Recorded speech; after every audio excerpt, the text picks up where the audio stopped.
President Joe Biden meets with Japanese Prime Minister Fumio Kishida in Tokyo and unveils a multinational trade initiative Monday as part of his push to reinvigorate U.S. strategic power across Asia. Fresh from a three-day visit to another key U.S. ally, South Korea, Biden will also have talks with Japanese Emperor Naruhito at the Imperial Palace. U.S. officials describe Japan and South Korea as linchpins in Washington's pushback against rising Chinese commercial and military power, as well as partners in a Western-led alliance to isolate Russia over its invasion. On Tuesday, Biden reinforces the theme of American leadership in the Asia-Pacific by joining the Prime Ministers of Australia, India and Japan for a summit of the Quad Group. Biden praised the newly elected Prime Minister of Australia, Anthony Albanese, for deciding immediately on his victory this weekend to This is a vital opportunity to exchange views and continue to drive practical cooperation in the Indo-Pacific, the White House said, using the administration's term for the Asia-Pacific region. However, Quad member India stands out for refusing to condemn Moscow openly or cut trade with. Biden will also be meeting one-on-one Tuesday with Prime Minister Narendra Modi. North Korea ignores Biden.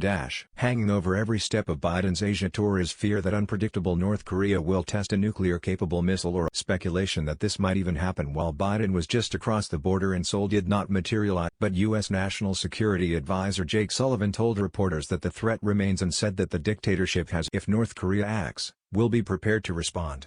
If North Korea doesn't act, North Korea has the opportunity, as we've said repeatedly, to come to the table. Pyongyang has so far declined to answer the United States' appeals for dialogue, officials say, even ignoring offers of help to combat a sudden mass outbreak of COVID-19. The situation will be on the agenda for the Biden-Kishida talks, the White House said, as well as their shared vision for a free and open Indo-Pacific, U.S. diplomatic code for maintaining the status quo with the rising. The pair are expected to make a statement on the need for stability in the Taiwan Strait, as concern rises about Chinese pressure on the island. And in a sign of Japan's worry about regional tensions, Kishida is expected to announce plans for increased defense spending, a sensitive issue in a country whose constitution limits the military to trade initiative.